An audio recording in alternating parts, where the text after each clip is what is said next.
Hi, everyone. Welcome. Thanks for joining us. I'm Angela Fawcett. I'm the Executive Director of the Social Work Association, or SWA, as we call ourselves. Also joining me today from SWA is Veta Solomon. She is our Membership Coordinator. I'm going to start off with a bit of a land acknowledgement. SWA would like to acknowledge that we are on traditional territories in Alberta and that many First Nations, Métis, and Inuit whose footsteps have marked these lands for centuries. I'm joining from Treaty 6 territory in Edmonton today, and I also want to express my gratitude and respect for the land that I live on and honor those that came before me. Thank you.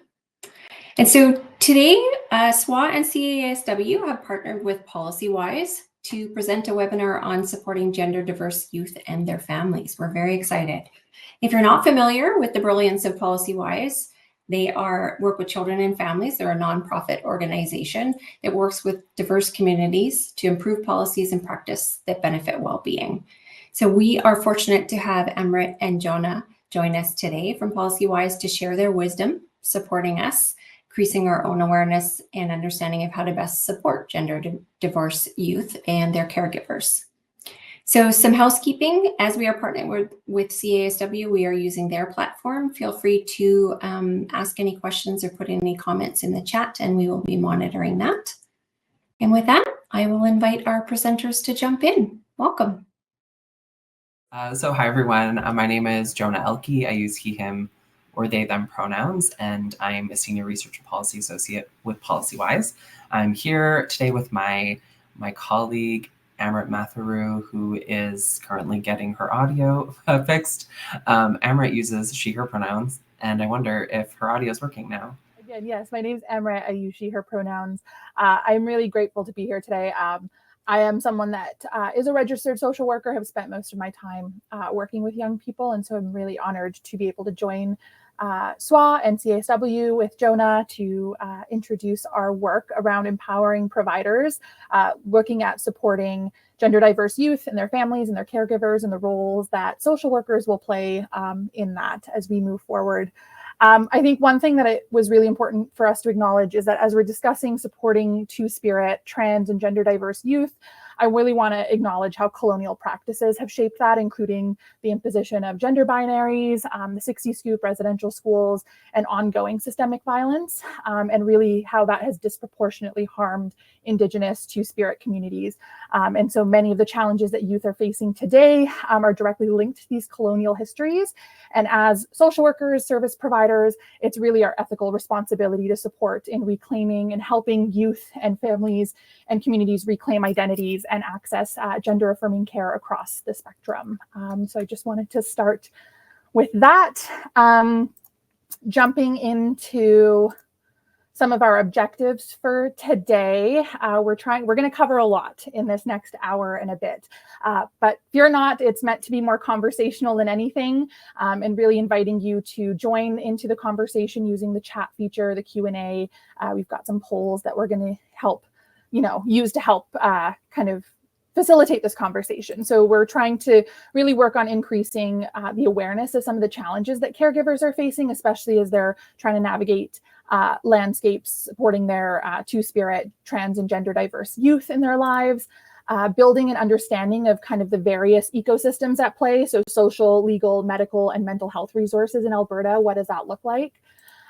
Exploring some of the evidence-based practical strategies for social workers specifically. We'll kind of tie it into our own code of ethics and what does that work look like for us.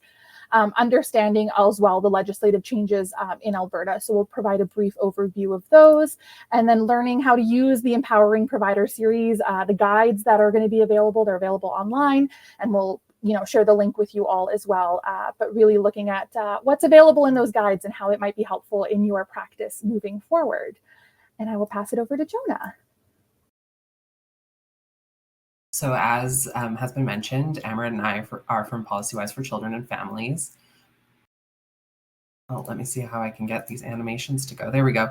At PolicyWise, we work to create impact together by partnering with many different community-based nonprofits across Canada and with government.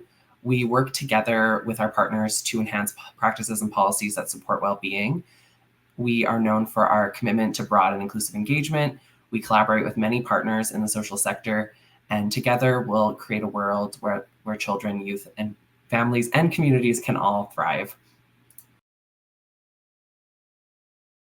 At PolicyWise, our mission is to inform, identify, and promote effective social policy and practice to improve the well-being of children, youth, families, and communities. Our vision is for a community where children, youth, and their families thrive in respectful, safe, and supportive environments shaped by wise decisions. We value learning continuously, collaboration. We are impactful, we serve the social sector, and we are committed to equity, diversity, and inclusion. And the topic of today's presentation really, I think, speaks to all of those things together. I'll pass it over to Amrit to kind of introduce the project that you're interacting with today. Thanks, Jonah. So yeah, well, I wanted to provide a little bit of an overview of the project, how we got here today, back in, what would that have been? February, March of 2024, after the legislation had been announced. PolicyWise took a step back and tried to figure out how we might be able to support in this new landscape and in this new sphere that we were kind of living in. We are not inherently a queer serving organization. We are also not a direct service provision organization. We are kind of one step removed from direct frontline service. And so really trying to figure out what role we would play in helping to support all of the advocacy that was happening then and still now and is ongoing. And we realized that we would take our strengths, which are policy, research, evidence-based information, and try to use that to help support all of the work that was happening on the front line. So we spent some time chatting with organizations doing the work on the kind of front lines, other queer serving organizations, to understand what was happening, what was the lay of the land, what sorts of things were they seeing, what sorts of challenges were coming up. And one of the things that we heard repeatedly was that there's a lot of information out there. But often caregivers are unsure of how to navigate all of the information and how to make sense of all of the information. And they are often kind of left doing it on their own, which can be really overwhelming. And so we took that information and started to look at what sorts of information we could simplify and provide to caregivers. And that's how we landed on the topics of the guides, which are social and legal transition, medical gender affirming care, and then supporting mental health throughout the transition process. And we worked really hard to kind of collate and gather research, services, all this information that was available out in the world, and make it into these really user-friendly guides. And then we had the absolute privilege of engaging caregivers and gender diverse youth in the process as well, which was an amazing thing to be able to do. And they got to share their stories and their experiences. And so if you've had the chance to look at the guides, and as you'll see kind of on the slides as we progress through them, their artwork and their stories are kind of ever present in this work, which is really, really important for us to center their voices. And that's where we landed. We launched the guides. When was that? July? No, it would have been December. So sorry. We launched the guides in December of 2024, and here we are now in February, recognizing that we now are hoping to reach service providers in various ways to help get the information to you in your hands as you're working with vulnerable people in our province. And that is where we are today. So before we get started, we do have a little bit of a prompt, so please feel free to use the group chat. The question we're posing to you as you're coming into this webinar and is just reflecting on sort of what challenges do you see Two-Spirit, trans, and gender diverse youth and their caregivers facing? What has come up in your work? What are you anticipating is going to come up in your work? Feel free to plop anything in the chat, and as they come through, we'll read them out, but just something to get us thinking about our conversation today.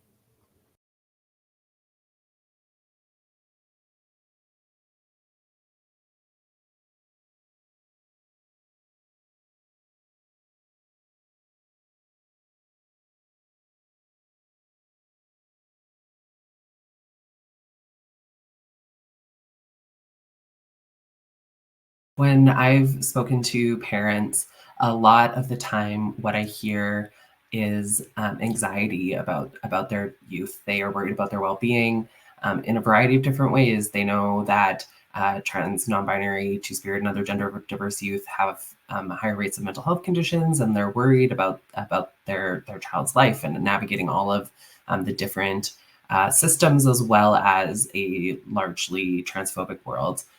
In the chat, we've got lack of support from others. Yeah. Amrit, do you want to speak to that a little bit? Absolutely. I mean, we live in a community-based world, and so wanting to have support from our other family members, caregivers, school communities, recreational communities, all of these places, having a lack of support can really take a toll, not only on young people who are going through a process of transition, but their caregivers and trying to navigate those really delicate relationships. So that can definitely be a challenge. And what role do you as a social worker or service provider play in helping families, caregivers, youth navigate those really difficult, sometimes conversations?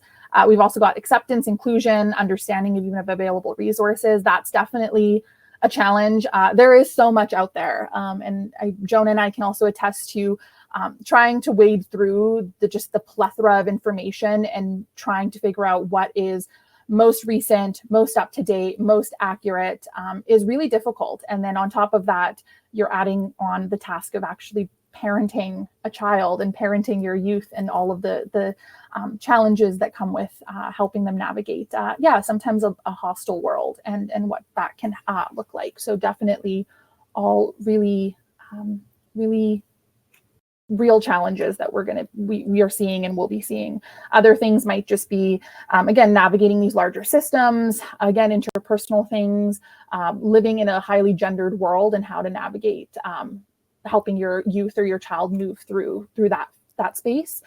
So we'll hopefully be able to touch on some of these challenges as we continue on and offering, again, solutions, because at the end of the day, that's something that we really want you to be able to take away as tools. So I'm going to pass it over to Jonah.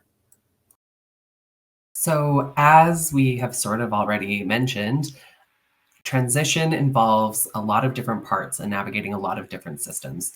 So when we're thinking about what transition means, we use it often in the way that we kind of speak on a day-to-day basis. We use it to refer to the medical parts of transition primarily. And so I think when we start talking about youth transitioning, people get really scared. They're thinking in this really medical way.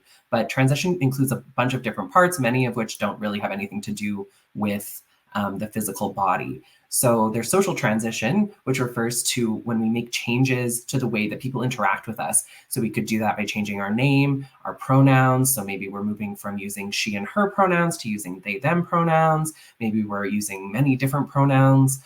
We also can change the ways that we express our gender. So maybe through our clothes, our hair, whether people call us a boy or a girl or a person or a youth, all of these things speak to the sort of social part of gender, that it results and comes out of the way that we interact with other people. On the side here, you can see some notes from youth as they were talking about the experience of social transition, and a bunch of these elements that, like, words feel weird, names feel weird. They're exploring and changing these social elements. Then there's legal transition. So these are what our ID documents say about us, what our school, how our school treats us, whether we're a boy, a girl, non-binary in the medical records and in the legal records. Then there's medical transition. So this can look like different hormone therapies, surgeries, and then finally, there are mental health impacts. So as we're navigating all of these different changes, we have a lot of feelings come up. Transition can be, even though it often has a lot of positive elements for people, we're still navigating a bunch of change and interacting with different people in our lives. So this can look like accessing different mental health supports like therapy, different community-based supports, or support from our caregivers. It's important to note that every youth transition is different. So just these are sort of the realms that youth can transition in, but every single youth is going to have a different needs and want to do things in different orders. They might try something and then decide they don't like it. They might be interested in different things at different times as their life progresses. So it's important not to assume that we understand what a youth transition will look like. It's an unfolding process, and it's really exciting actually to be along the ride, getting to know a youth as they discover themselves. One way that we can think about these different elements of gender is using a spectrum. And this was a tool that came up in our conversations with the Pride Center of Edmonton, who support many trans, non-binary, two-spirit, and other gender diverse youth. They have recognized in their work with youth that there's the spectrum of gender transition. It starts with exploration, which is when youth start to question their identity and they experiment with different elements of their gender expression. So maybe they are trying on a new name for a couple days, and then they go back to their old name. They are changing their clothes. They're trying a different style, seeing how it feels. They're playing with gender. They're exploring it. Then they move into affirmation. At this point, they start to embrace and identify with these different elements of their gender, and they're looking for validation and support from others to help them feel affirmed and comfortable and seen in their gender. This usually doesn't come with permanent steps. So you maybe are going by a new name, but you haven't changed your legal documentation yet, or you are wearing clothes associated with a different gender, but you haven't accessed any medical care to change your body. Then finally, we have commitment to our gender. So this is a little bit more stable. It's a deeper level of affirmation, and youth start to take concrete actions like accessing medical care or changing those legal documents to align their different parts of them with their gender identity in a stable way. Youth can move back and forth along the spectrum. Maybe they commit, they change all their legal documents, and then they're like, wait, this name doesn't really feel right. If you think about adolescence, especially, there's a lot of identity exploration in general. And so gender isn't really different from that. We learn things about ourselves as we emerge. We try different things on. And so it can sometimes be a little bit confusing when we're interacting with youth because it may seem like they're changing their mind all the time. For example, I have a youth in my life who is non-binary, and I think they're on their 5th name. And it's just such a relatable teenager thing to have happen, right? You're learning who you are gradually, and you're trying on different ways of moving through the world. And that just is so great. I'm going to pass it over to Amrit. Oh, there you go. Perfect. I keep muting myself because I think that there's background noise, but I realize I'm the only one at the office, so there isn't. Perfect. We're going to jump in and talk a little bit more about social transition. And I know Jonah set up kind of the conversation around it really, really well, just to provide you a little bit more information to help you maybe identify how this is showing up in your work currently. And so as we have talked about, social transition involves mainly the way that we interact with the world and the world interacts with us, how the world sees us and how we're presenting to the world. Sometimes this might just be the first step for a young person. This is where they start, again, dipping their toes into that spectrum that we just talked about, figuring out what feels comfortable, what doesn't feel comfortable even. I've definitely been in spaces with young people where, they'll try on pronouns or they'll try on a name and someone will use it and they'll be like, nope, that's definitely not it. Like, we're not doing that. And so it's even just an opportunity for them to be able to figure out what doesn't work for them. And this can include things like changing your name, changing the pronouns that you're using, again, clothing. There's also elements of your behavior and the ways that you interact with the world, the social kind of spaces that you might occupy, and other things like that. Sometimes it involves things like voice training. So even just being able to train your voice to align more with a gender that you're trying to align with and experimenting with. And so I think that there's a lot of different ways that this can come up. What we know is that society shapes gender, and how a person presents themselves and the gender that they are can vary a lot and can be a really scary space, but with the right kind of affirmation and the right adults, it can be a really exciting space for young people as well. Just moving on. Again, Service providers, caregivers play a huge role in this affirmation journey. Some young people know exactly where they're going to start and they know exactly what they want. Others may be a little bit unsure, and this is where service providers and caregivers play a huge role in helping youth uncover these parts of themselves and really play a role in that validation that we talked about. And knowing that each young person's journey is, again, unique. They're going to maybe change their name, they're going to change their mind, and then they're going to change their mind again, and then they're going to change their mind again, and that's okay. It's just all part of it. And I think that is what makes young people unique in that sense, is that they are constantly discovering these parts of themselves. And then what we do know really, though, is that caregiver and community support, and that includes service providers, really reduce the mental health risks that come with this. And we'll talk a little bit more about this a little bit later on in the webinar as well. But the role that caregivers and safe adults all around play is very vital, and we can't really understate that enough. And we know that positive affirmation, especially in social transition and all transitions, really improves overall youth well-being and self-esteem. It really does improve mental health for young people when they are affirmed in their various identities. And so that is a role that people can play, including service providers. You'll notice in our slides, we have these little resource icons that pop up. These might just orient you to some resources external to these guides that are really helpful. They're also included in the guides themselves. So you'll notice they pop up kind of throughout. EGAL has a really great pronoun usage guide to help people understand pronouns, what the point is of them, how to use them, what it means, and then also how you can be affirming in your pronoun usage and other people's pronoun usage and all of those sorts of things as well. And Jonah just posted the link to that resource in the chat. So if you want to take a look at it later, please feel free, or now, whatever works. We are going to actually positions you well actually for a little bit of a case study. And this isn't school and this isn't a test, but more so just to get you maybe thinking about how these things show up in your practice.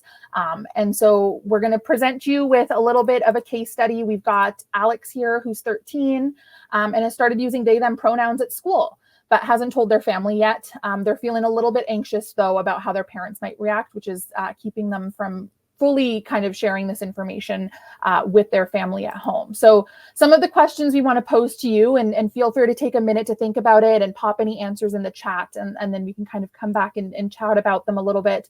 But how can service providers and caregivers, so Alex's family especially, maybe create a safer space for Alex to come out? So what role does service providers maybe help in helping caregivers create that space? So a little bit of this kind of trickle down effect that we're hoping to see. And then what challenges might Alex face at home and at school as they're kind of navigating this coming out process, specifically around the pronouns that they're using. So we'll pose those to you. If there's anything that comes out in the chat, please feel free to kind of post it there.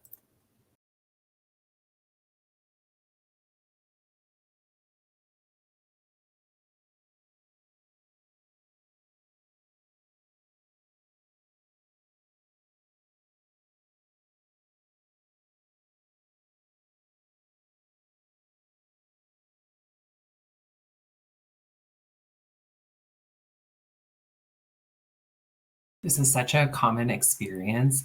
Young people finding some safety around their peers at school and having a little bit more anxiety with their parents as they're thinking about making, it seems so much bigger when it's your parents. It seems like you could get in trouble.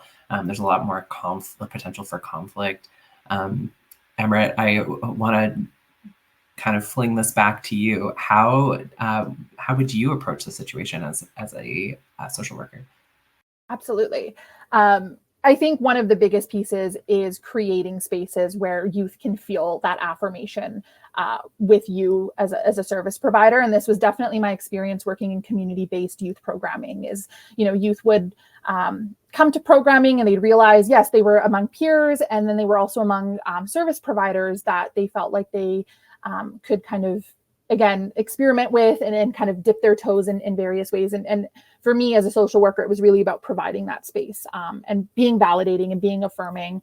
I think sometimes we might jump to solution-focused kind of actions. Okay, how can I make you feel better about coming out to your parents and all of those sorts of things? And I think that can be a conversation that happens when a youth is ready. But sometimes it's just about, like, you want to use these pronouns here in this space with me? That's great. That's really wonderful. And then being able to then have those conversations about, okay, what does support look like for you? Sometimes it can be as simple as maybe educating parents around that. If a youth is feeling like that may be something that their parents could use. Definitely a scary space to navigate for a young person in terms of challenges. I mean, parental disapproval, lack of understanding can lead to conflict. Really, youth getting a negative reaction from really the people that are supposed to be really the safest for them can be really overwhelming. Karina in the chat says, I think it's really important to assess risk and safety for sure. And I think that that's something we have to be really mindful of as we're navigating this landscape in this environment. Some youth are not coming from families or spaces where their gender and their identity can be affirmed, and really exploring what that looks like, and how you might be able to support that, and if that's something that you can support, and other conversations that have to happen. And we won't get into any of the pieces around, really assessing for risk and then being able to determine whether other kind of authorities need to be involved. But that is something that's really important to gauge as a social worker, because sometimes youth can feel a little bit of a loss over disclosure. And so, they might use it with their peers, and then someone might overhear at school, and then their parents get word of it, and then it spirals out of control. And now you have no sense of control over a situation that is already really overwhelming for you. Veta says creating a gender-affirming environment, challenging discrimination. Yeah, I think being able to even just help people understand that the simple act of saying that a space can be safe might even be enough. We made it really a practice in community to have posters and information and just things that made it so that youth might feel that they were accessing a safe space, and creating just an environment where that conversation could happen, whatever that looked like for that young person. Anything that you would add, Jonah, before we move on? Yeah, I really liked that you brought up assessing risk. I wanted to highlight that trans youth are disproportionately impacted by houselessness. So it is something really to think about. Is Alex in the situation anxious because they don't want their parents to, be a little angry with them or have questions, or they don't want to have an awkward conversation? Or is, there's a big range between that and I'm worried I'm going to get kicked out. Those are really different experiences. And as a service provider, you're having to kind of navigate that and figure out where you're sitting, what kind of situation are we dealing with here. When I'm thinking about challenges, particularly for youth that's using they, them pronouns, like Amrit kind of said, I'm thinking personally about, will the parents understand what the youth is trying to tell them? We have a lot, there's a lot of information in the world right now talking about binary gender. And so it could be that parents don't know what they, them pronouns mean and what that looks like, but it also could be that they maybe have opinions and thoughts and beliefs about gender that don't really align with the idea of being non-binary and using they, them pronouns. So it could be an educational component is required to kind of help those parents move through the situation. I think thinking just transitions in general, change is hard for anyone. I know in my own life, I'm a transgender person, and even I sometimes have a hard time when someone changes their pronouns and your brain just hasn't quite caught on yet. So Alex might experience some frustration as they're dealing with these changing pronouns and the ways that different people are interacting with them as well. Mm-hmm. Absolutely. And I think also highlights, along with when we're talking about assessing risk, but making sure that we're also being as culturally responsive as well, especially for immigrant and newcomer youth that are also, trans and gender diverse, and just recognizing that it's really important to be able to position ourselves kind of in a way where we can understand sort of all of these intersecting things that might be happening for a young person. And so being able to engage in some culturally responsive conversations and understanding where a youth might be coming from, and maybe adjusting the way that you're approaching those conversations to meet the needs of the young person and meet them where they're at and meet them where their family's at, and be able to kind of navigate all of those pieces at the same time, which can be a lot to think about. And so we can definitely recognize that there's lots of kind of conflicting sometimes information coming at you, a lot of different information coming at you. And so hopefully being able to use things like these guides and the other resources that are available to help to at least start to make sense of this for yourself, so that you're then able to then better kind of help other people make sense of it as well. Perfect. We're going to jump to a little bit of a poll. So we've got just a question here. And again, this is not school. This is not a test. There's no right or wrong answers. This is completely kind of based in your own experience as well. But thinking about what you feel like is the most important factor in a successful social transition or an affirming social transition. That word successful maybe is like, quotations, but in an affirming social transition for a young person. So you've got a couple of different options there. Feel free to choose the one that comes up for you. We'll give you a minute or two to do that.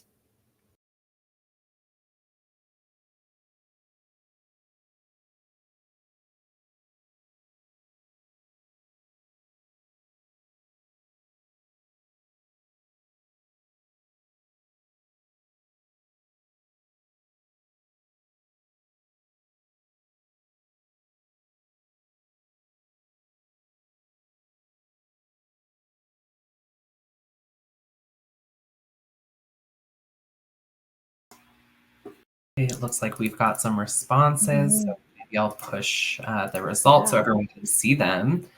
It looks like supportive family and caregivers and access to community and peer support are the two most popular options, followed by affirming schools and then having the right information and resources. So it's true that all of these things do play a role, but the most important factor consistently is having a supportive family and caregivers, that support at home is really, really important in youth well-being. These other supports are also important and to some degree can not replace, but maybe step in when that support at home isn't there. But that support at home is the primary factor in having a positive and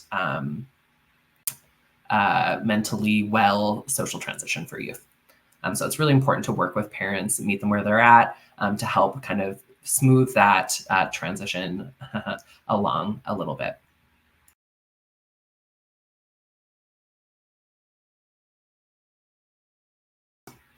Okay, Amrit, is there anything you want to say in response to the poll? No, I mean, that makes a lot of sense. I think we talk a lot about natural supports and the importance of natural supports is just in general. So yeah, being able to look around and see what support is available to a young person, recognizing that maybe immediate parents might not be the people right now, but are there other caregivers? Are there other natural supports in a young person's life that can help them through their social transition? Whether it's, grandparents, aunts, uncles, cousins, chosen family, is it friends, parents of friends even, and really exploring with young people their social circles and who is involved in their life and in what capacity and where they're feeling that sense of safety. I always used to use we used to do like family circles and like family diagrams. They're called genograms. If you remember from your social work education, but I would use it as a tool often with young people to help them identify who is in their natural support circles. And we would draw it as kind of this target of like who's in your immediate circle and then a little bit further and a little bit further. And it really helped us identify that when it comes to these things like social transition or even just difficult moments in your transition, difficult moments in this process, who is it that you want to be reaching for? Who is it that we want to be kind of bringing into the circle, bringing into the conversations, kind of helping you find that sense of safety. And so really working with young people to identify the network of people that they can have access to during this journey for them, I think is really important. So we'll leave it there and I'll toss it back to Jonah. Awesome. So legal transition can be really complex. There's a lot of different elements of our legal entity as a human in the world, lots of different offices and groups of people we have to update to make changes. Youth are able to update their ID documents. So this includes their birth certificate, their health cards, and passports. The navigating the administrative system in this is very challenging and can use your support. There's times where documents have to be notarized and there's different offices that you have to call. Some of it can happen at a registry, some of it can't. Lots of forms to fill out. And as a social worker, you can help families navigate this. It is an option in Alberta and in Canada to change your gender marker to be an X.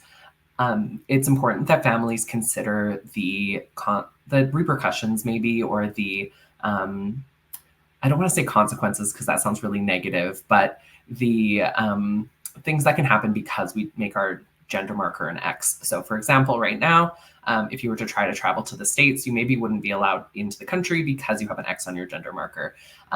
It also means that when someone's looking at your identification, they may be able to know that you are a transgender or non-binary or two-spirit person. So every person has the right to think about their own risk level when they're making these choices. And it, as a social worker, you can help support families to think through all these different options. I should say minors do require parental consent to change these things. And so with that parental support and with the support of a caring social worker, they can move through these complicated systems. Because there are all these forms to fill out, parents often feel a high degree of administrative burden. So they just kind of feel tired of interacting with all these systems. There's many costs. You may need to get a birth certificate, then they destroy your birth certificate, they issue you a new birth certificate, you have to change your gender marker on that, and then you get a new one again. It's a lot of costs just kind of building up on each other. There's often legal restrictions, so youth can't do it without their parents' consent. We talked a little bit about outing and about travel as well. A resource that can be really useful, Amrit's got it, in navigating these different systems is Skipping Stone. They're a Calgary-based nonprofit that supports transgender and other gender diverse people. They have a name and gender marker guide that is really complete. It covers many different situations, whether you're a minor, whether you're over 18, whether you're from Alberta or not. They've got you covered with their resource. So highly recommend that one if you are supporting someone who is navigating a social or a legal transition. Perfect. Thank you. So I think to kind of round out this conversation that we've had around social and legal transition, I think really important to just name some of the challenges. And I know that we've talked a lot about them already, so we'll kind of go through them fairly quickly.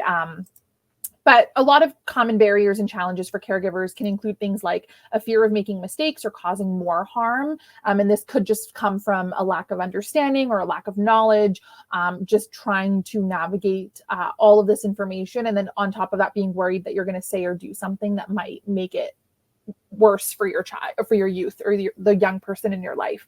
And so sometimes that leaves you in this kind of space of non-action to protect the young person in your life, which can be really difficult for caregivers, especially those that might want to be supportive and are wanting that, but are unsure of how to navigate that space.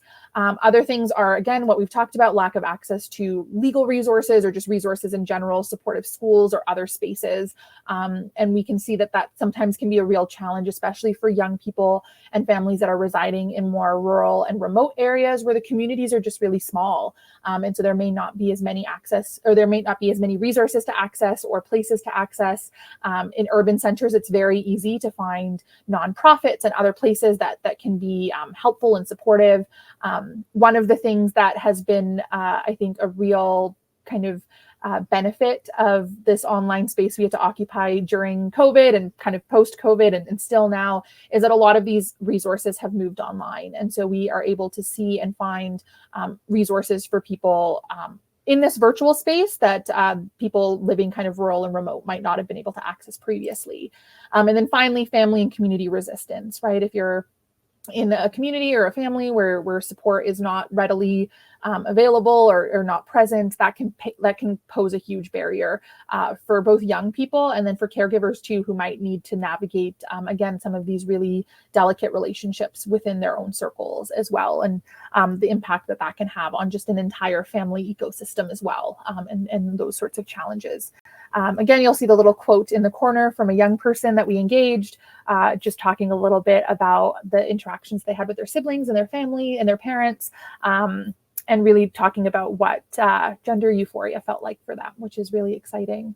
And we had this case study. We'll just kind of pose it. We've talked about this already, but really parents who might struggle to find who are struggling to support children or their youth in the face of maybe school resistance. And it isn't just limited to maybe school, but even just other spaces, whether it's sports and recreation, or maybe just community youth programming, whatever the case may be, even if it is finding validation in their kind of religious and cultural communities, and what sorts of challenges that might present. So more of a question that we're just posing as more than a case study. But if you have any thoughts around how you might navigate a parent struggling to find support for their child or their youth in spaces, please feel free to pop it in the chat, and we'll kind of, I'm sure, come back to it as well. But I'll throw it back over to Jonah. So now we're going to transition over to talking about medical transition. Medical transition includes a few different types of therapies. So one of the more common ways that people medically transition is hormone replacement therapy. Sometimes it's called HRT.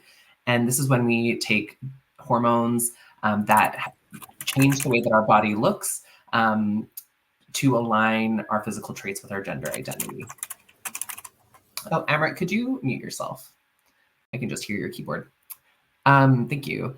So one type of hormone replacement therapy are puberty blockers.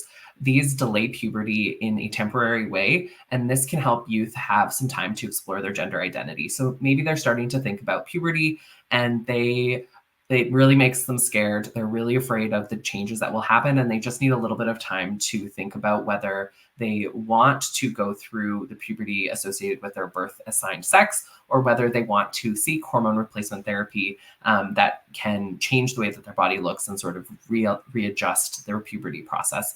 So sometimes when we hear about puberty blockers, people get really scared. They think about youth taking hormones and it's this permanent change, but puberty blockers actually aren't permanent.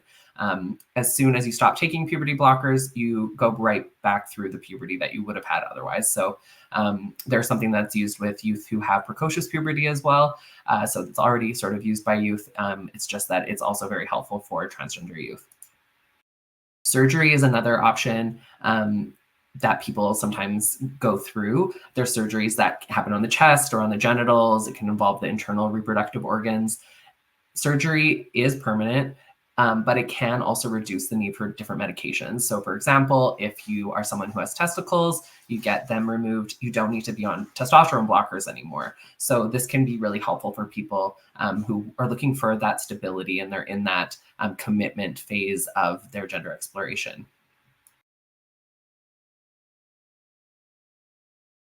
Some barriers to medical transition include the legislative restrictions around gender transition for minors. So at this time in Alberta, we'll talk about this a little bit later, but minors are unable to access any medical transition. And so youth are going to have to wait until they're 18 in Alberta to be able to access this kind of care. There are significant wait times. So it's not uncommon to hear people having to wait 4 or 5 years for surgery. And to get in to see physicians who will prescribe hormone replacement therapy can take a year, maybe 2. So we think sometimes when we hear about transition, we think it's happening very, very quickly, but the medical system already has a lot of precautions built into it, and it can take quite a bit of time for someone to medically transition. There's also this idea of medical gatekeeping. So this is when the healthcare system creates barriers for people, sometimes out of a desire for caution. So for example, they might put in that you need different letters from different people to be able to qualify for gender-affirming surgery, for example. And this is to help protect the medical system from liability, which is fair. But sometimes they'll also frame it so that it is also meant to protect someone who isn't really looking, the patient who isn't really looking to be protected. So for example, sometimes they'll say your mental health needs to be a certain level, a certain quality before you can access this gender affirming care. But the person who is in that situation might be saying, my mental health is always going to be kind of bad unless I can access this gender affirming care, right? So it's a little bit of a circular kind of issue. When we are looking at accessing gender affirming care, oh, am I stealing Amrit's slide? No, I'm not. accessing gender-affirming care can be really complicated and confusing. There's a lot of different doctors involved. There's a lot of different processes. I remember once in my own life, I called 811 and they were like, "What are you doing? We don't know anything about this. We don't know where to go. We don't know who to talk to." The guides that we have created as part of this project offer a couple of flow charts that help navigate this process. And so that you can use them with youth, you can use them with caregivers, or even just for yourself, so you kind of can help move people through this process. There are 2 resources that are super useful that you could access. One is the Transcare BC website. They have lots of detail about different elements of medical transition. And then the Trans Wellness Initiative also has really useful information on their website. So, Amrit, would you tell us a little bit about why a social worker might care about how to navigate this medical transition process? Absolutely. I think mostly because it's probably one of the areas that people have the most questions about. So you might have a young person asking you questions. You might also have parents and caregivers asking you questions. So I think that this is probably likely the place that people are the most uncertain about. And I think, as Jonah mentioned, sometimes the way that this information is shared with us makes us feel like this is happening rapidly and quickly and in quick succession, one after another, when in reality it can be a long process, and it can take quite a bit of time, which can both be maybe comforting for people to know that they have time to make these decisions, they have time to have these conversations, but then also could make a young person feel really uneasy about how long they might have to wait for them. And so the tools, especially these flow charts in the guide, I think can be really helpful tools for, again, you as a social worker, just to know what the process is. I myself maybe didn't know all of the kind of intricacies of the process and where to go for what. And unless you're doing that all the time, you may not have all of the answers, or unless you're embedded in that system specifically. So unless you're a medical social worker, sometimes this information is a little bit kind of all over the place and really difficult to kind of gather into one place. But then also for young people to also see the process and to see what happens, what's next, to help maybe put it into perspective of where you might go, where you are, all of those sorts of pieces. And then again, to be able to give to caregivers the ability to kind of have some planning ability as well, to see what's coming down the road, what they might want to plan for, what they can plan for, and where they might need to ask for some extra support and help. And so the way that the flow charts, and Jonah will take us a little bit through the flow charts, but just to kind of preface a little bit as well, that they are really great tools for you to use in your practice. And so one of the ways that we imagine this might be helpful is if you even take these flow charts or these tools and use them in a conversation with a young person or a family and say, okay, where are you? Where are we currently sitting? And what does that look like? Where are we hoping to go? And then being able to actually showcase the steps that are going to need to happen in order to get from where we are to where we want to be.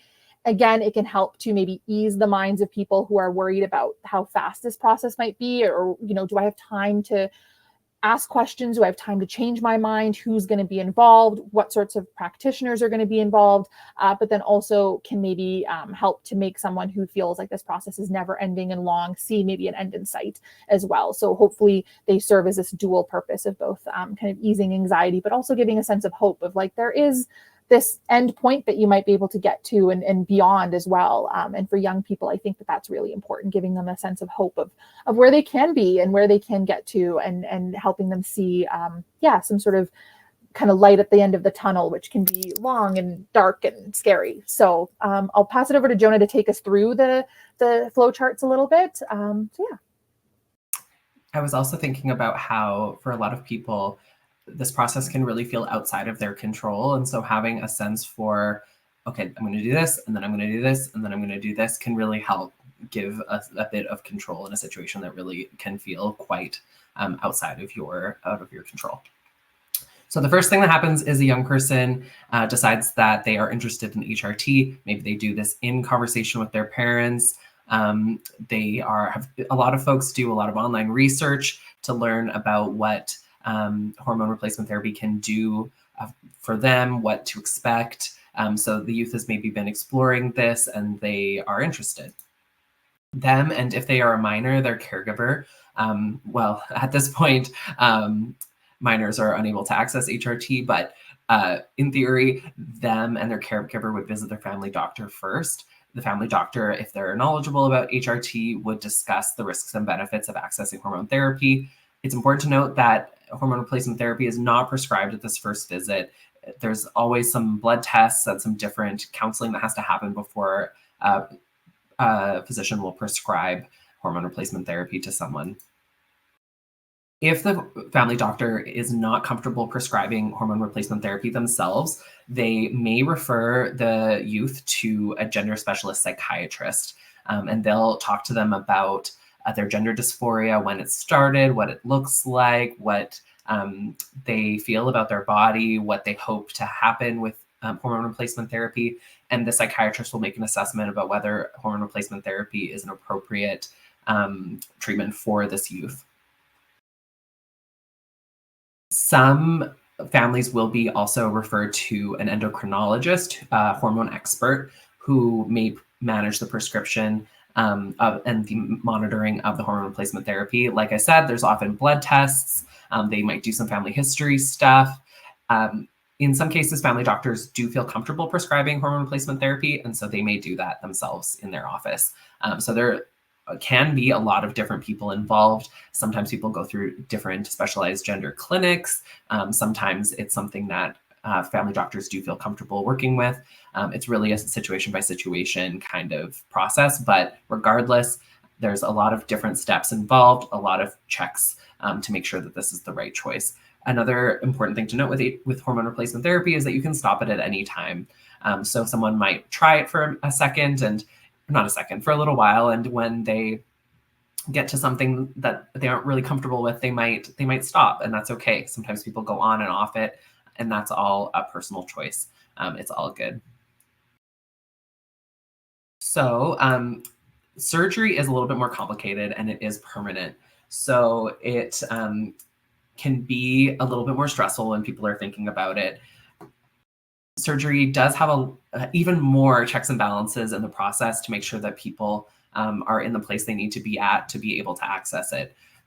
To access gender-affirming surgery, someone over 18 decides that, hey, this is what I want to do. Maybe they've done some research as well. They looked at different photos. They have decided that they are ready.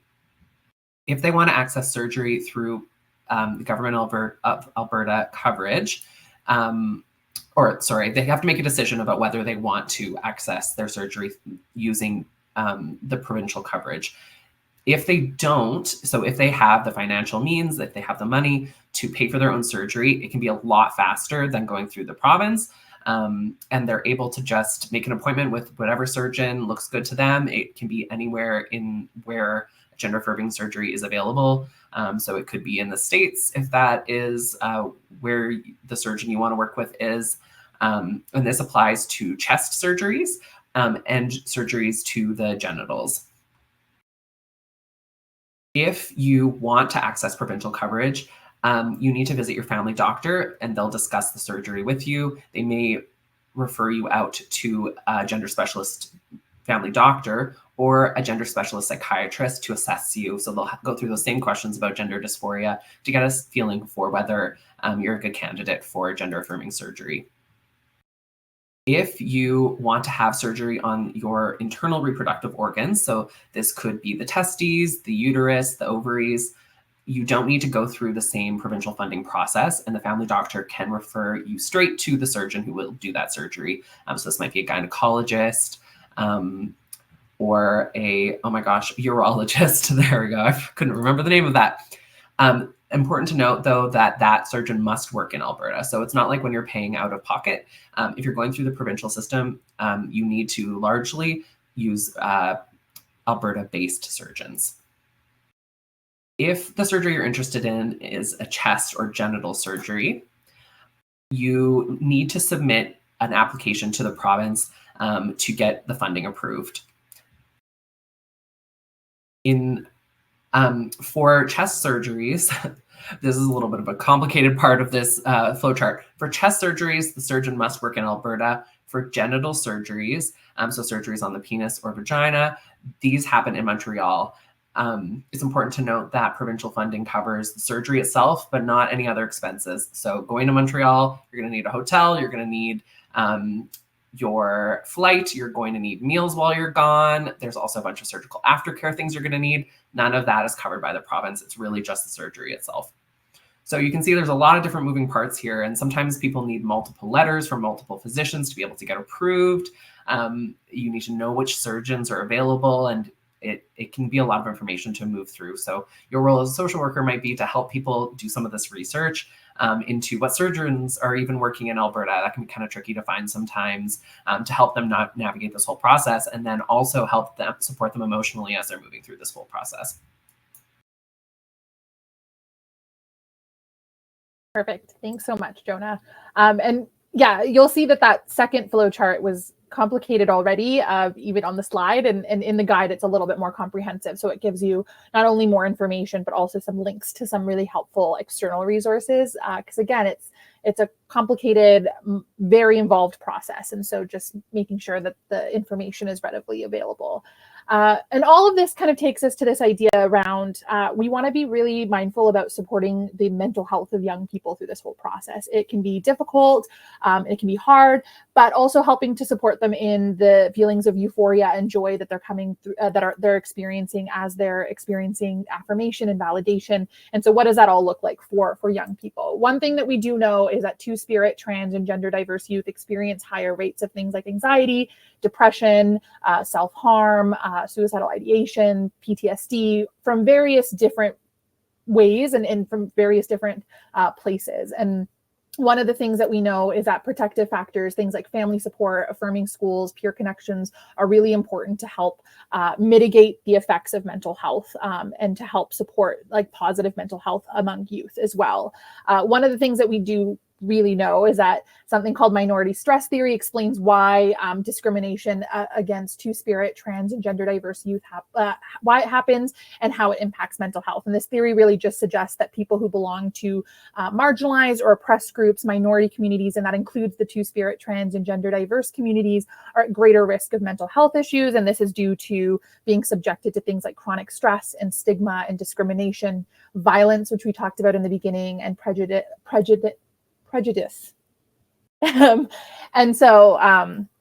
And so, yeah, I think as social workers and service providers in general, it's really important to understand some of these intersecting identities that are making things difficult and challenging for young people, and then the impact that's going to have on mental health. And oftentimes, if you're a social worker working in community-based settings, if you're a social worker working in schools, you're going to see a lot of these mental health impacts in your day-to-day. And so being able to identify them and being able to then know where you can help youth find support and how you might be able to navigate those pieces, and whether that is, offering counseling supports in various ways, or even if it is, again, we talked about assessing risk. And so what is that, how does that factor in to managing mental health for the young person that's going through this journey? What we know is that a lot of times and often gender affirming care, whether it's social transition, legal transition, or the medical gender affirming care that we just talked about, reduces suicide risk and improves overall well-being for young people. And so we know that accessing gender affirming care does save lives. And it is something that increases well-being significantly. And so we want to make sure that we're helping youth navigate those kind of systems and processes the best that we can, and really meeting them and their families and their communities where they're at to help support them in the best way possible. Another key feature of this, which we wanted to really touch upon, is also supporting caregiver mental health. And so when caregivers are involved in these processes, and they're going to be even more involved in these processes, we want to make sure that we're keeping an eye out for their mental health as well. One of the things, and I make sure this story just from the engagement that we had with young people, but you'll see kind of to the right of your screen, there's a letter from a young person to parents around how they can support their young person, the person in their life. And the youth that wrote this letter also wrote a letter to youth, sharing kind of their experience and how they just need to have hope, and that there is some kind of light at the end of the tunnel. So just something that I wanted to share and kind of point out, because I think those letters were really, really powerful. And especially for caregivers that are helping to navigate these systems.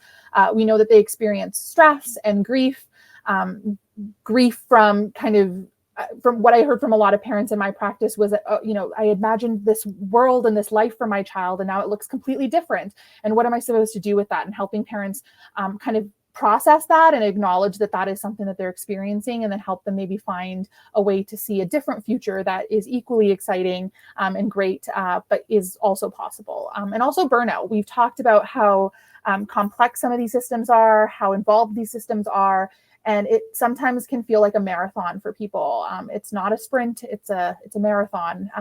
And so it can feel really exhausting to feel like you're going on for months and months and months, and perhaps even years, depending on what system you're navigating. And so for caregivers, that can often maybe lead to burnout. So really acknowledging for caregivers that it's okay to seek support for themselves as well. And this can include things like peer support groups, counseling, and then just other self-care strategies that can be really, really helpful. And there's a lot of great kind of resources out there in Alberta specifically. And so there's one here. I know this one's Ontario, as I just said, there's a lot of resources in Alberta, but there are a lot of resources in Alberta.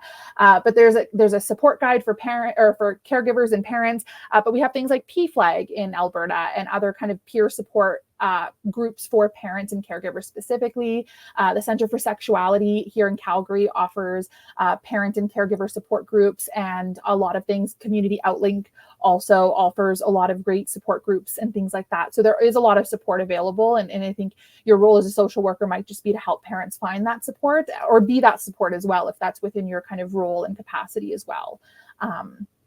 So I think that is just something to consider as you're navigating these pieces. And I will pass it back over to Jonah. So as we've been mentioning throughout, in starting this fall, there were some changes that the government of Alberta made to their legislation that impacts different parts of the Two-Spirit, trans, and gender diverse community. So we want to walk you through some of those legislative changes.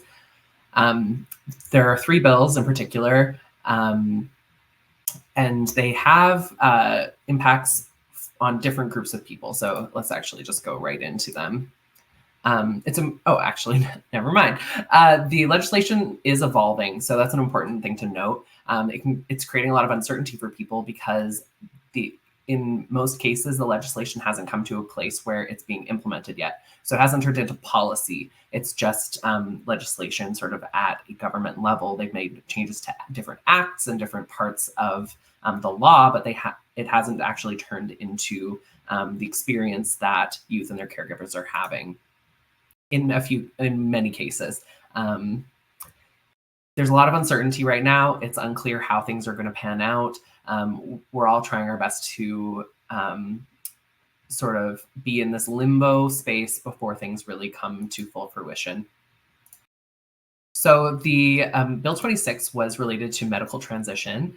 It restricted all access to gender-affirming care for youth under 18. So this youth under 18 aren't able to access hormone therapies or gender-affirming surgeries. This includes puberty blockers. So puberty blockers need to be prescribed before or at the very, very beginning of puberty. And now youth are unable to access puberty blockers until they are 18. So obviously this sort of limits the usefulness of puberty blockers if you're not able to access them until well after puberty. There will be some exceptions. So for youth who already have been prescribed hormone replacement therapy, it's likely that they would be given an exemption, or possible, I guess, that they would be given an exemption. And then in some situations where youth who are 16 and 17 have parental, doctor, and psychologist approval, the Minister of Health may allow them to access hormone replacement therapy. But again, it's unclear at this time whether that is something that will happen. Bill 27 impacted youth experience at school. So this is more related to social transition. Youth under 16 require parental consent to change their name and pronouns on school records and in conversations with staff. So if your youth wants to be called a different name in the classroom, and they're under the age of 16, the school will have to call home and get their parents' consent to do so. It should be, I should note that is specific to youth who want to change their name for gender-related reasons. So if your name is Alexander and you just want to be called Alex, you don't need parental consent for that. But if your name is Alice and you want to go by Alex and for gender reasons, then you would need parental consent. For students who are over the age of 16, they don't need parental consent, but they do need to notify parents if the youth requests that they be addressed by a different name and pronoun for gender reasons at school. Finally, Bill 29 is more far-reaching in that it impacts trans adults as well, and it's related to trans people's participation in sport. This one has a little bit more uncertainty around it. It's not totally clear how it's going to be implemented. It's not quite as direct as the first two bills. But in the way it's written right now, schools, post-secondary institutions, and provincial sports leagues need to establish some sort of policy and practice to determine athletes' eligibility according to gender. So it's unclear what that really means, but they need to come up with some sort of rules around. It's mostly about keeping trans people out of the sports leagues related to their or aligned with their gender identity. Sports leagues will also be required to report complaints about athletes' eligibility and requests for the creation of mixed gender sports leagues to the Minister of Tourism and Sport. It's unclear what that reporting will do. They don't really say anything about what comes next after you report it, but they are required to report. So this is one in particular where it's not super clear how it's going to impact people's participation in sport. It's not really clear what these policies and practices will be exactly. It's really going to be something that we wait and see, and eventually we'll know a little bit more about how this will be implemented. Pass it over to Amrit now to close us off to talk a little bit about the role of social workers in supporting transition. Awesome. Thank you so much, Jonah. So really, all of you, social workers, all service providers play a really crucial role in supporting two-spirit, trans, and gender diverse youth. And there's a few different ways that can happen. One of those ways is advocating. And this can look like advocating for youth's rights and their access to gender-affirming healthcare, education, social services. And this could just be showing up and having conversations with people. It could, be advocacy in other ways. It also might be helping youth and their caregivers learn self-advocacy as well. A huge role of this might be helping to coach how they might have conversations with other service providers, whether it's medical service providers or other healthcare service providers, around really expressing what their needs are, their desires are, and what they're hoping to get out of these conversations with different service providers and practitioners. And so even just building the skills for young people and caregivers to ask questions and really seek that information that makes them be able to make the best decisions possible for themselves. The other is to providing things like emotional and mental health supports to youth and their families. So we talk a little bit about the importance of kind of monitoring and supporting youth mental health, but also caregiver mental health. And so if that is within your capacity as a social worker, that is something that you can do.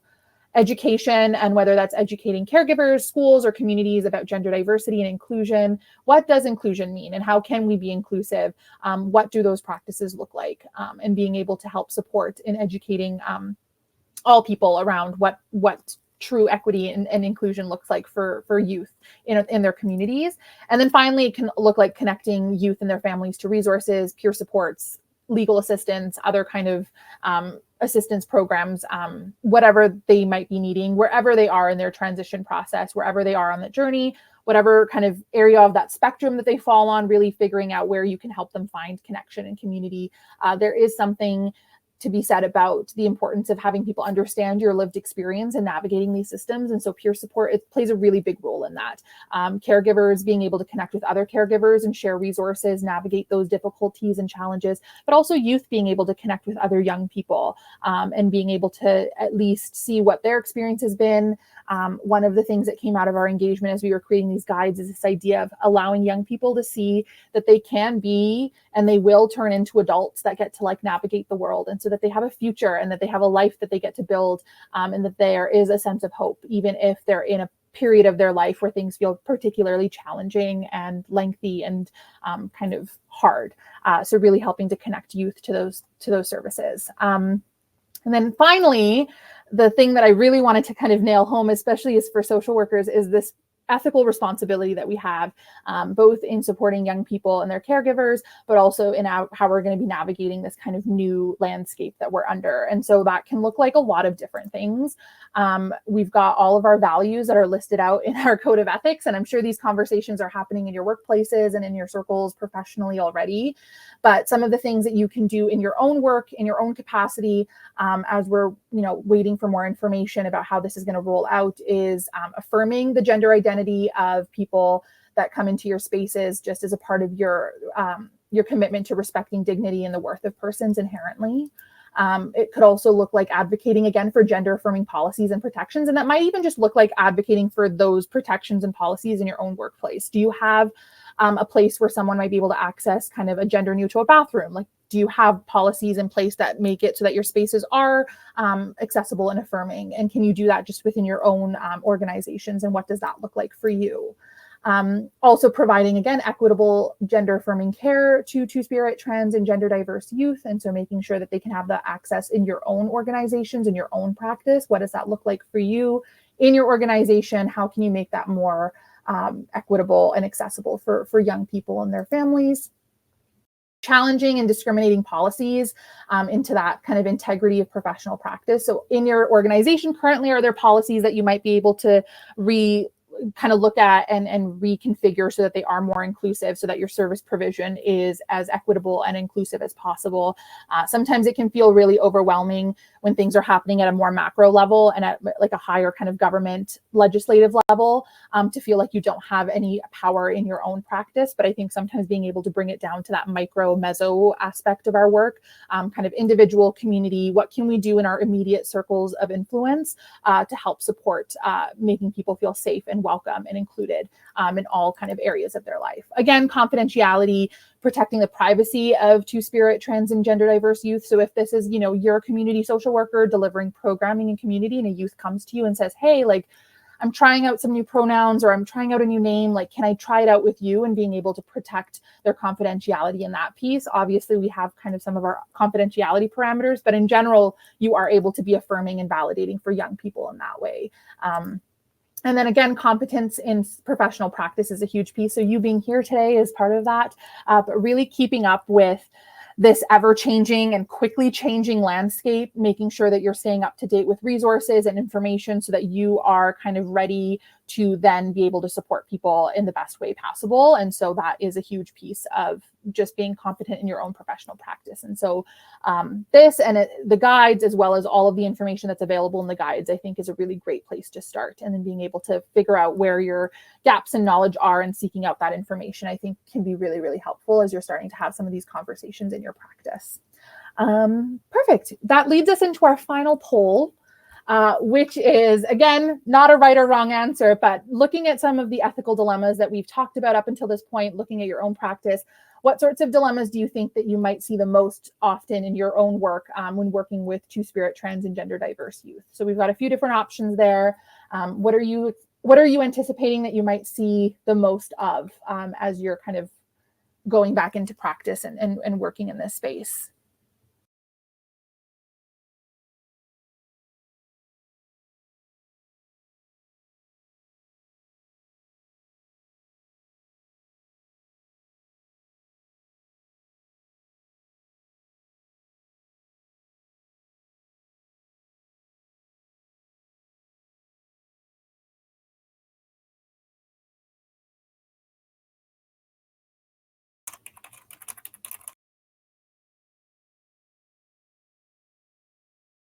It looks like we've got some folks picking balancing confidentiality with caregiver involvement. And I think that's a really fair, a really good choice. I think they're all good choices, but I think that one is really key here, especially with the social elements of transition, that it kind of relies on the, oops, we're just going to move ahead.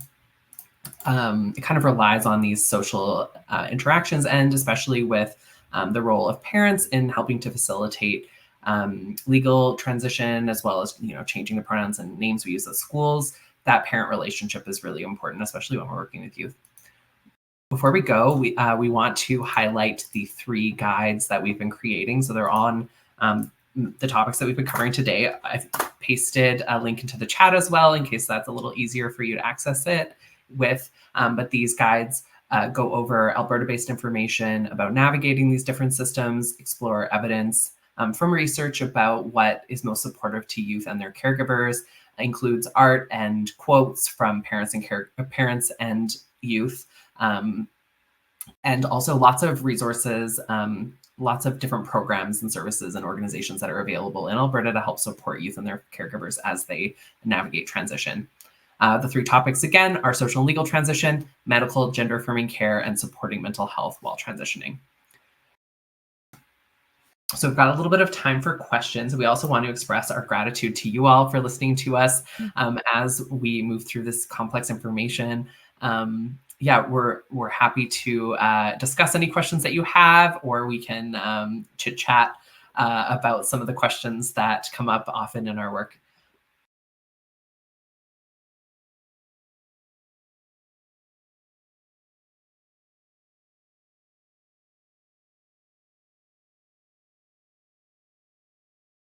So much great information. This presentation was jam-packed. I can imagine people are reflecting and thinking about all of these, the discussion items and how this is going to support our practice as social workers.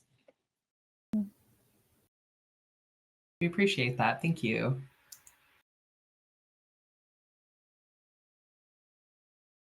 One question that comes up a lot, some of the work that I do is around rural mental health. And I was curious if Amrit, if you had any tips for young people who are living rurally, who maybe don't have access to the same services that they have in the city as they navigate their transition. Absolutely. I think that's something that comes up quite a lot. I spent some time working out in Strathmore and the surrounding kind of municipalities, and some of them are quite rural, very small communities of maybe a couple hundred to a couple thousand people. And so one of the things that we talked a little bit about earlier was this idea of the navigating kind of the supports and peer supports that are available online. And so as a social worker, it might be at least familiarizing yourself with what's available online, and then being able to then share that with young people if they are looking for that social support online. Some of the work that I was doing, especially in community around that, was also then helping to support youth in learning about kind of digital safety and being cognizant of that piece as well. And so lots of great organizations, places like the Center for Sexuality and here in Calgary and others. I know that Skipping Stone does some kind of virtual support as well, offer virtual options for a lot of young people. And so that can be a really great option for youth living rurally. Unfortunately, it can be really hard depending on where you're at. Transportation is not readily available. And again, if you don't have kind of parent and caregiver support, or maybe even if you have caregiver and parent support, they might not have means to access transportation. It can feel really isolating to navigate this. And so I think tapping into that virtual peer support space is so vital. And I think for social workers working in organizations that might have that capacity to offer things a little bit more digitally and online, considering those pieces as well in terms of how do we maybe make access to service a little bit more equitable. And so sometimes what we did when I was working rurally, at least, was offering case management, but over Zoom. And so you didn't have to come into the office necessarily. We could do it over Zoom. I could do it over a phone call, and just trying to figure out how you could be flexible in that way. So I think that there's a couple of really great options there. Thank you. We have a question from Karina. Do we have youth committees or feedback from the young people? So the youth that we engaged, we had them come in, they had an engagement session, and then we did give them an opportunity to look over the guides once they were complete so they could see the way that we used their art and their words in the guides to make sure that it was respectful. And we did the same thing with the caregivers. So we don't have an ongoing youth advisory committee for this project, but we do regularly engage with youth, and we still have connections to many of the youth who participated. And so I'm sure if we were maybe working on a new resource, they would be happy to work with us again. It was a great question. And I just want to thank Pearl for your kind comment in the chat as well. maybe the final thing before we end off, I think one of the conversations that we had, and I think it came up a little bit as we were talking about risk assessment, is what do you do when parents aren't on board? And I think that can be a really difficult space, and that can be a really difficult situation to be in, both for a young person and then also being a service provider, supporting that young person. And I don't, as much of our work in social work is, I think there's like it depends option when it comes to that situation. And is it a matter of immediate safety that we're concerned about, in which case there's processes that we're following for that and assessing risk in that sense.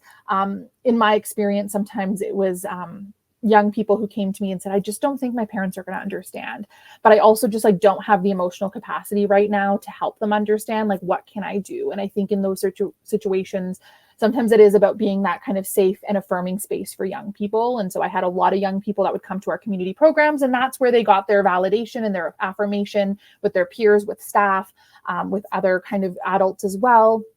And I think one of the unfortunate pieces of our work sometimes, and maybe not the favorite answer, is sometimes it's also about just helping youth get to a point where they get to 18 and then they can have the options available to them. And so sometimes it's just about helping them, again, find peer support spaces, find community spaces where they can be affirmed. GSAs are a huge part of that in schools as well. So allowing students to feel a sense of safety and kind of community in schools. They spend so much of their time in schools, so we want to make sure that they're feeling safe and supported, and sort of considering all of the ethical responsibilities that you might have in that work. And so whether that is, assessing safety and assessing risk, or is it a matter of helping a youth get to a point where they can then just be 18 and then make those decisions for themselves, and what does that look like? So not a clear-cut answer, but I don't think that there ever is in social work. It's a lot of it depends, and you'll have to kind of figure it out on the fly. But having the information available to you in the form of these guides and all of the resources will hopefully help you then be able to at least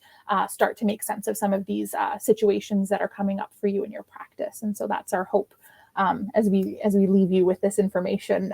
There is our PolicyWise email. So if you leave this webinar and then you think of something and you're like, oh my goodness, I would love an answer for this, or if you could point me to some other resources, please feel free to send us an email at that info@policywise.com.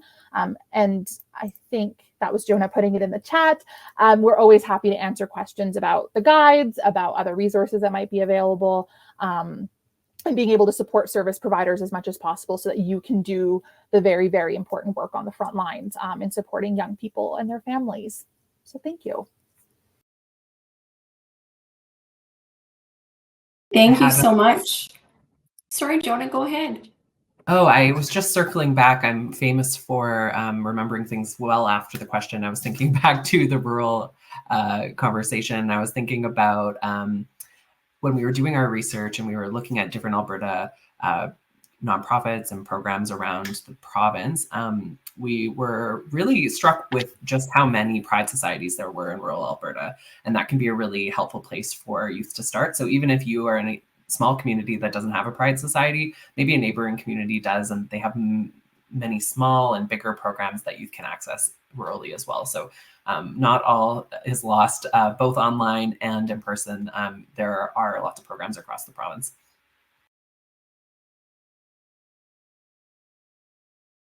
Fantastic. Good point. Lots of ways to connect with each other. Thank you so much for everybody attending and participating, adding your comments and your questions in the chat and participating in the polls. We appreciate it. And thank you, Amrit and Jonah and PolicyWise for such a great presentation. We appreciate all of the effort it took to create the presentation and provide us with all the information we will now be able to reflect on. I'm quite sure you'll have lots of questions coming your way through email. And thank you so much. We look forward to those questions. Thank you so much for having us. Thank you so much. Take care, everyone.